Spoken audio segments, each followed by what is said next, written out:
Chalk piece diary YouTube channel சார்பாக அன்பு மாணவர்களே, உங்க எல்லாரையும் ரொம்ப பாசத்தோட வரவேற்கிறோம். வணக்கம் மாணவர்களே. என்எம்எம்எஸ் தேர்வுக்காக நீங்க எல்லாரும் ரொம்ப ஆர்வமா தயாராயிட்டு இருக்கீங்கன்னு தெரியும். உங்க கையில 7ஆம் வகுப்பு அறிவியல் புத்தகம் இருக்கு தானே? ஆமா. அதுல நம்மை சுற்றி நிகழும் மாற்றங்கள்னு ஒரு பாடம் இருக்கு பாருங்க. பனிக்கட்டி எப்படி தண்ணியா மாறுது, இரும்பு ஏன் திருப்பிடிக்குது, ம் இந்த மாதிரி நிறைய கேள்விகள் உங்க மனசுல ஓடிதே இருக்கும். ஆமா. இதுக்கெல்லாம் பதில் தெரிஞ்சுக்கிட்டா தேர்வே ரொம்ப சுலபாயிடும்ல. நிச்சயமா. வாங்க, இந்த மாற்றங்களுக்கு பின்னால இருக்கிற அறிவியலை ரொம்ப எளிமையா ஆழமா புரிஞ்சுக்கலாம். இது உங்களுக்கு பெரிய உதவியா இருக்கும் பாருங்க. சரி, ரொம்ப உற்சாகமா கத்துக்கலாம். முதல்ல ஒரு பொருளை சூடுபடுத்தினா என்ன ஆகும், இல்ல குளிர்விச்சா என்ன ஆகும்னு பார்க்கலாமா? ஓ, சொல்லுங்க. திண்மம், திரவம், வாயு, இதுல எதுவா இருந்தாலும் சரி, வெப்பப்படுத்தும் போது அதுக்குள்ள இருக்கிற சின்ன சின்ன துகள்கள் இருக்கே, ஆமா. அதுன வேகமா அசைய ஆரம்பிச்சு கொஞ்சம் தள்ளி போகும், விலகி போகும். அதனால பொருள் விரிவடையும். ஓஹோ, அப்படியா? அதே மாதிரி குளிர்விக்கும் போது அந்த துகள்கள் மெதுவா அசைஞ்சு நெருக்கமா வரும். அதனால பொருள் சுருங்கும். ஆனா பொருளோட அடிப்படை தன்மை மட்டும் மாறவே மாறாது. அருமை. அப்போ இதுதான் இயற்பியல் மாற்றங்களோட அடிப்படைன்னு சொல்லலாமா? கரெக்ட். அதாவது ஒரு பொருளோட வேதியியல் இயல்பு மாறாம அதோட வடிவம், அளவு இல்லனா நிலை, திண்மம், திரவம், வாயு, இது மட்டும் மாறுச்சுன்னா அதுதான் இயற்பியல் மாற்றம். மிகச்சரியா சொன்னீங்க. முக்கியமா இதுல புதுசா எந்த பொருளும் உருவாகாது. ஆமா, பெரும்பாலும் இது தற்காலிகமானது தானே, திரும்ப பழைய நிலைமைக்கு கொண்டு வர முடியும். ஆமா, பெரும்பாலும் மீள்தன்மை கொண்டது. இதுக்கு நிலை மாற்றங்கள், சேஞ்ச் ஆஃப் ஸ்டேட் ஒரு சூப்பர் உதாரணம். உங்க புத்தகத்திலே அழகா கொடுத்திருக்காங்க பாருங்க. சொல்லுங்க பார்க்கலாம். இப்ப பனிக்கட்டி மாதிரி ஒரு திண்மம் உருகி நீர மாறுதுல, அதுக்கு பேரு உருகுதல். மெல்டிங். சரி. அப்புறம் தண்ணீர் கொதிச்சு ஆவியா மேல போகுது, அது ஆவியாதல் இல்லனா கொதித்தல். கடல் தண்ணீர்ல இருந்து உப்பு எடுக்க இதத்தான் பயன்படுத்துறாங்க. ஓ, கடல் நீர்ல இருந்து உப்பா ஆவியாதல் மூலமா? ஆமா. அடுத்து தண்ணீர் குளிர்ந்து திரும்ப பனிக்கட்டியா மாறினா அது உறைதல், ஃப்ரீசிங். நீராவி குளிர்ந்து திரும்பவும் தண்ணியா மாறுறதுக்கு பேரு ஆவி சுருங்குதல், கண்டென்சேஷன். நம்ம சூடா ஏதாவது பாத்திரத்தை மூடி வச்சா அந்த மூடியில தண்ணி துளி துளியா நிக்கும்ல, அது இதுதானே? அதேதான், சரியா சொன்னீங்க. அடடே, இன்னும் சில மாற்றங்கள் கூட இருக்குல்ல. கற்பூரம் மாதிரி சில திடப்பொருள் அத சூடு பண்ணா திரவமாகாம நேரடியா வாயுவா மாறிடுமே. ஆமா ஆமா, அதுக்கு பேரு பதங்கமாதல். சரி. அதே போல கரைசல்ல இருந்து இப்போ சக்கரப்பாகு இல்லனா காப்பர் சல்ஃபேட் கரைசல் இருக்குன்னு வச்சுக்கோங்க. அதுல இருந்து தூய படிகங்களை, கிறிஸ்டல்ஸ பிரிச்சு எடுக்கிற முறைக்கு படிகமாக்குதல்னு பேரு. ஓஹோ, இது எல்லாமே இயற்பியல் மாற்றங்கள் தான். ஏன்னா இதுல எதுலயுமே புதுசா ஒரு பொருள் உருவாகல. கரெக்ட். அப்போ இதுவரை பார்த்த உருகுதல், ஆவியாதல், உறைதல், சுருங்குதல், பதங்கமாதல், படிகமாக்குதல் எல்லாமே இயற்பியல் மாற்றங்கள் தான். சரிதான். ஏன்னா பொருளோட நிலை மாறினாலும் அதோட வேதித்தன்மை மாறல.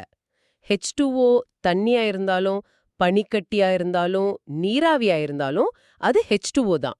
இதுதான் முக்கியம். மிகச்சரியா சொன்னீங்க. இதுதான் அடிப்படை. இப்போ வேதியியல் மாற்றத்துக்கு வருவோம். இதுல கண்டிப்பா புது பொருள் உருவாகும் இல்லையா? சரியா புடிச்சிட்டீங்க.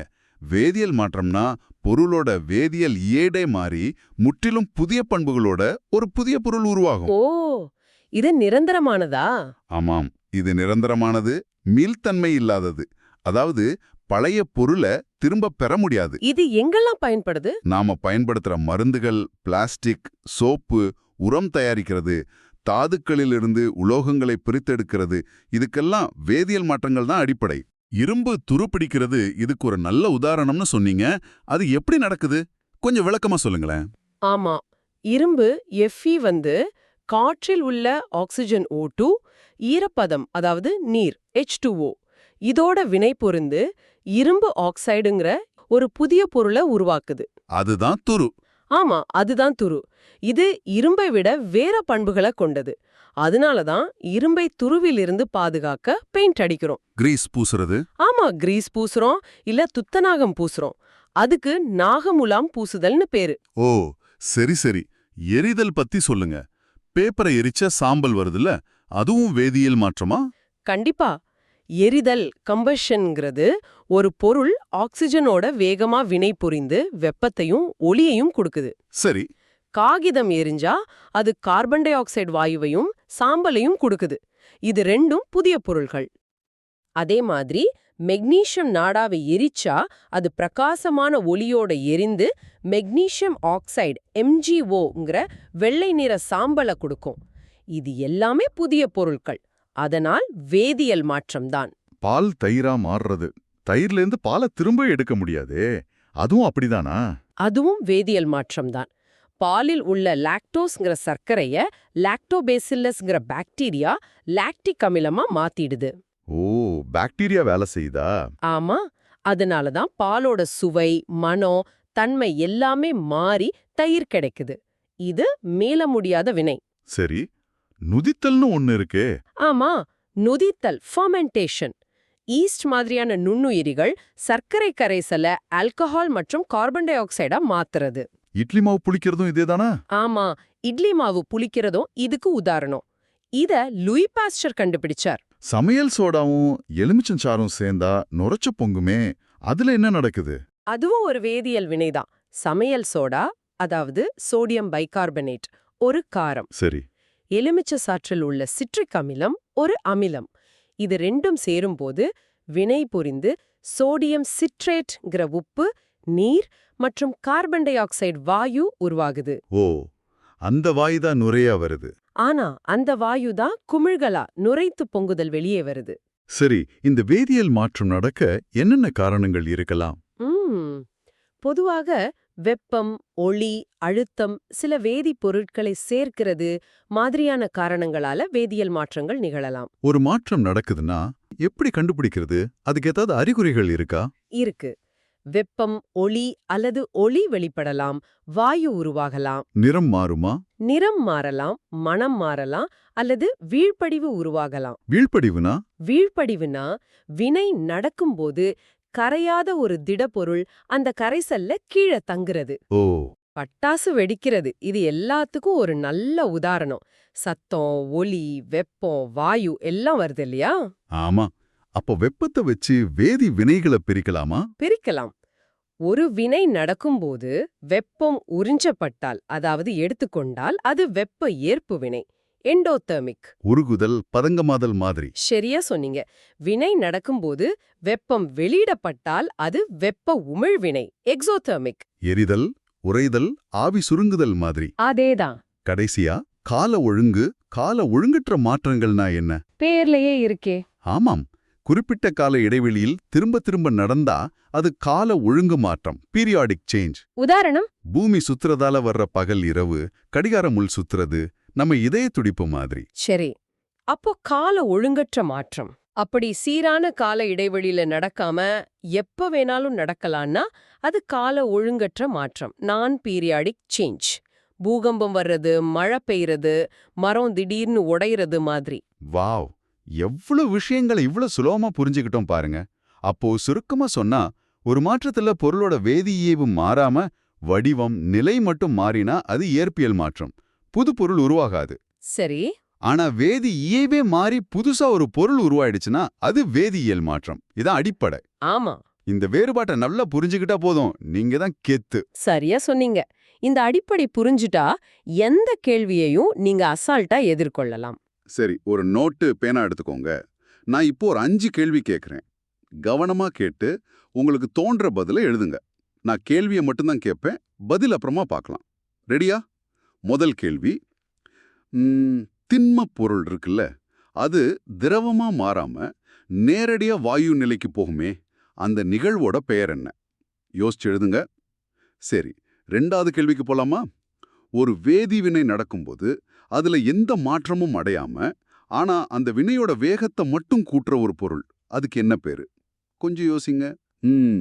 3வது கேள்வி, ஈரமா இருக்கிற ஒரு இரும்பு சேர் இருக்குன்னு வச்சுக்கோங்க, அது மேல செம்பழுப்பு நிறத்துல ஒரு மாதிரி படிஞ்சிடுச்சு. இது என்ன வகையான மாற்றம்? இது என்ன மாற்றம்னு எழுதுங்க. அப்புறம் 4வது கேள்வி, ஒரு வேதிவினை அப்போ கரையாத ஒரு திண்ம பொருள் உருவாகுது திடீர்னு, அதுக்கு என்ன பேர் சொல்லுவோம்? அதுக்கு என்ன பேருன்னு யோசிச்சு எழுதுங்க. கடைசி கேள்வி 5வது, இரும்பு பொருள் மேல துத்தநாகம்னு ஒரு உலோகத்தை பூசுவாங்க இல்லையா துருப்பிடிக்காம இருக்க, அந்த முறைக்கு என்ன பேரு? சரி, இப்ப 5 கேள்விக்கும் பதில் எழுதிட்டீங்களா? சூப்பர். இப்ப நீங்களே உங்க பதில சரி பார்க்கலாம். இல்ல பக்கத்துல ஃப்ரெண்ட்ஸ் இருந்தா மாத்திக்கிட்டு திருத்துங்க. நாம இப்போ ஒவ்வொரு கேள்வியா பார்த்து சரியான பதில்களை பார்க்கலாமா? கண்டிப்பா பார்க்கலாம். முதல் கேள்விக்கு போவோம். திண்மப் பொருள் திரவமாகாம நேரடியா வாயு நிலைக்கு மாறுற நிகழ்வு, அதோட பேரு பதங்கமாதல். பதங்கமாதல். கற்பூரம் மாதிரி. அதுதான் கரெக்ட். கற்பூரம் எரியும் போது பாத்தீங்கன்னா நேரடியா ஆவியாயிடும். சரி. இரண்டாவது கேள்வி. இரண்டாவது கேள்வி, வேதி வினையில எந்த மாற்றமும் அடையாம ஆனா வேகத்தை மட்டும் அதிகப்படுத்துற பொருள், அதுக்கு பேரு வினையூக்கி. ஓ, வினையோக்கி. கேட்டலிஸ்ட் மாதிரி. ஆமா, கேட்டலிஸ்ட். அது வேலையை வேகமாக்கும், ஆனா அதுல இன்வால்வ் ஆகாது. சரி சரி. அடுத்து மூணாவது. மூணாவது கேள்வி, ஈரமான இரும்பு நாற்காலி மேல செம்பழுப்பு படலம். இது ஒரு வேதியியல் மாற்றம். வேதியியல் மாற்றம். ஏன்னா அது துரு இல்லையா, புது பொருள். ஆமா, இரும்பு ஆக்சிஜனோட வினை புரிந்து துரு அப்படிங்கிற புது பொருளை உருவாக்குது. அதனால இது வேதியியல் மாற்றம். ஓகே, நான்காவது கேள்விக்கு வருவோம். நான்காவது, வேதிவினை நடக்கும்போது உருவாகிற கரையாத திண்ம பொருள், அதுக்கு பேரு வீழ்படிவு. வீழ்படிவு பிரசிபிடேட் மாதிரி. அதேதான், சில வினைகள்ல இப்படி திடீர்னு கீழே படியும், அதுதான் வீழ்படிவு. சரி, கடைசி கேள்வி, அஞ்சாவது. கடைசியா, இரும்பு பொருள் மேல துத்தநாகம் பூசுற முறை, அதுக்கு சரியான பதில் நாகமுலாம் பூசுதல். நாகமுலாம் பூசுதல், கேல்வனைசேஷன் அப்படின்னு சொல்லுவாங்களே. ஆமா, அதேதான். இரும்ப துருப்பிடிக்காம பாதுகாக்கிற ஒரு முக்கியமான முறை இது. ஓகே, இப்போ எல்லாரும் உங்க பதில்களை சரி பார்த்துட்டீங்களா? எவ்வளோ மார்க் வாங்குனீங்கன்னு இல்ல, ஏன் தப்பாச்சு, எது சரின்னு புரிஞ்சுக்கிட்டீங்களா, அதுதான் முக்கியம். ட்ரை பண்ண எல்லாருக்கும் வாழ்த்துக்கள். சரி அன்பு மாணவர்களே, உங்களுக்கான ஒரு குட்டி வேலை. நீங்க இப்போ இருக்கிற இடத்த சுத்தி பாருங்க.